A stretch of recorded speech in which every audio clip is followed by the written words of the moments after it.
مرحبا بالفلاحين وضيوفنا الكرام بالمعصرة المسمى المعصرة مباركة متواجدة بقرية مخشوف، متواجدة يعني بلدية دائرة حمام قرقور شمال سطيف. عملنا هذا المشروع لتلبية الفلاحين اللي كانوا في حاجة لعصر الزيتون. الخط الأول اللي درنا هذا يلحق حتى 4 قطار في الساعة، وحتى الفلاحين باش يجيبوا يحطوا زيتون كاين اللي يستعملون يحطوا، باركينغ للستاسيونمون كاين، واللاكسي ميكانيك جاي على لاريو ناسيونال نيميرو 74.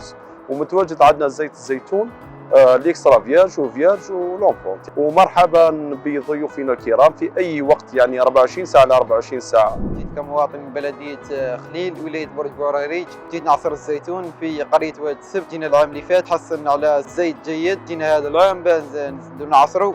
زيتون السنه يسمى ناقص شويه يسمى هكذا، بس الغله حسب ما يقولوا راهي كاينه. اللي يحب يعصر يعني ما يلقاش خير من اخوانا صاحبي، يعني ما شاء الله ما عندنا ما نقولوا فيهم. جيت انت زقرت والحمد لله، يعني جاي في مكان ما شاء الله اللي يستاهل في كلش.